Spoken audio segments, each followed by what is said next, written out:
Good morning, Overload Nation. Adrian here.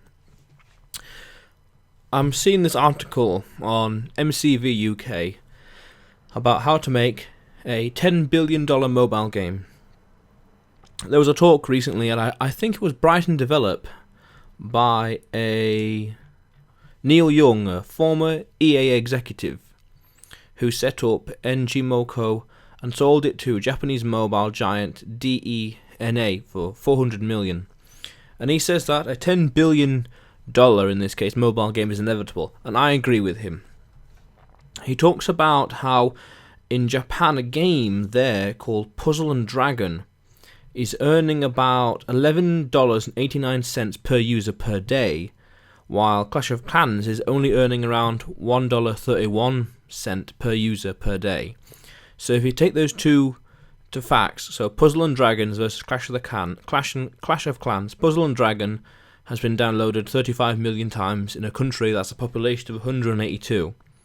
So if you take Europe and the US with 800 million people, you scale it up proportionately, you're easily seeing a $10 billion, 8 or 7 to $10 billion game per year.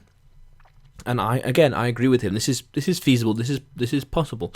He talks about some key core aspects that the game must have. That the creators must make a good game and deeply understand the various freemium tactics available to them. Make mobile quality games, not console quality games. Graphically intensive games can slow down mobile titles, which will hurt the game's long-term potential. Make the game deep. If you want a higher paying audience, you have to offer a depth to the gameplay. Hire event managers to run regular in-game events in order to keep players engaged. And keep updating your game and serving it. And be patient. Not rushing the game until it's not ready, because you can't win customers back. Don't mislead them into launching early. It's never worth it. And also promote the hell out of the game. Make sure that your customer's lifetime value, how much you expect a customer to spend on the game in total, is not higher than the cost of acquiring that customer. But nevertheless, TV, digital, ads, print, online, offline, everything and anything to get exposure and people to know about it, which is quite capital intensive, quite expensive in general. He also argues, interestingly, that it could be from a very simple game, like a new kind of Candy Crush or a new kind of Bejeweled, which Candy Crush has only got really 3 different kinds of changes from Bejeweled. Like, it's just candy. Everyone loves candy. There's a map that encourages people to grow. And thirdly is the way that it's been monetized. Monetized through moves and the sets that the players can buy. I also think that it's very important to have an essence of replayability in the game that encourages people to go back to it every day in, day out, to play it. Guild Wars 2 does this quite well with the daily quests. I also think it's important to offer some content that is very cheap, say 10 cents or 10 pence, 20 pence, that gets players into the spirit and slowly nudges them and encourages them to start spending money, as opposed to paying for large things to begin with. So if they have small purchases, they slowly eases them into buying bigger things later on, like a week or two later down the line.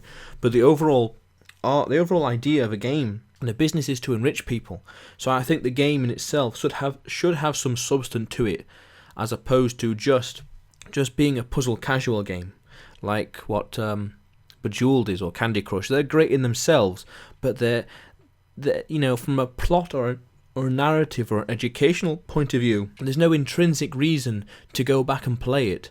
I think a very good example of replayability is also Duolingo, a language learning app that allows people to learn different languages: French, Spanish, German, Italian, Israeli, Russian, Hungarian, Polish, probably, from different languages to different languages. So there's German for English speakers, French for German speakers, Spanish for Italian speakers, so on and so forth. This has amazing replayability because people are learning a new language and learning for free. So I think if the game teaches people in some way, in some form, whether it's subtly or blatantly, can be very profitable.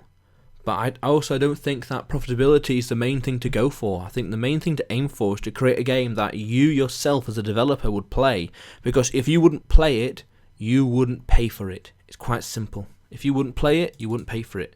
Neil also talks about how there's this idea that free-to-play is evil, where It's not, and I agree with him. It's not evil. It's only evil from the systems that implement it. It's cheeky and very rude in a way. You know, EA's what's it called, Dungeon Keeper, that was released a while ago. That's very cheeky in its own way, but I wouldn't say it's evil inherently.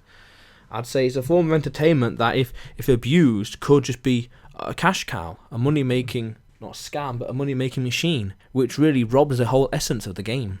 This is why I think there has to be some intrinsic reason to play the game, like learn something or such. So overall idea is that Neil Young, former EA executive, believes that a $10 billion mobile game is possible, and I agree with him. I agree. I'm thinking in the future that when Overload has grown and expanded from selling games and being like games industry commentary, of expanding into a games industry, because I make games. I used to make games. I've been to game jams, I've worked in QA, I'm an animator, so on and so forth, but I have a slight interest in design now, and reading and learning, which I'm thinking can be easily filtered into designing games. And some of these ideas I agree with and I understand, and this is what I like. I've recently fallen in love with free-to-play games because the potential to be monetized and the potential to entertain people, especially mobile, because it's in your pocket 90% of the time.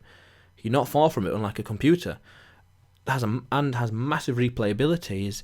All of this is like a perfect storm to make a very profitable, very beautiful, very entertaining game that people will want to play for a long, long time.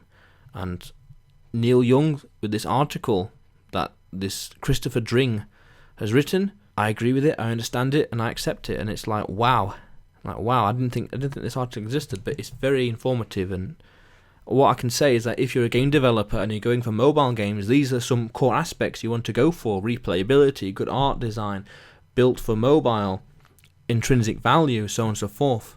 And these are things that I sure as heck would remember and consider when I build a game in the future. What are your thoughts and comments? Thoughts, feelings and comments, Overload Nation. Love to hear them.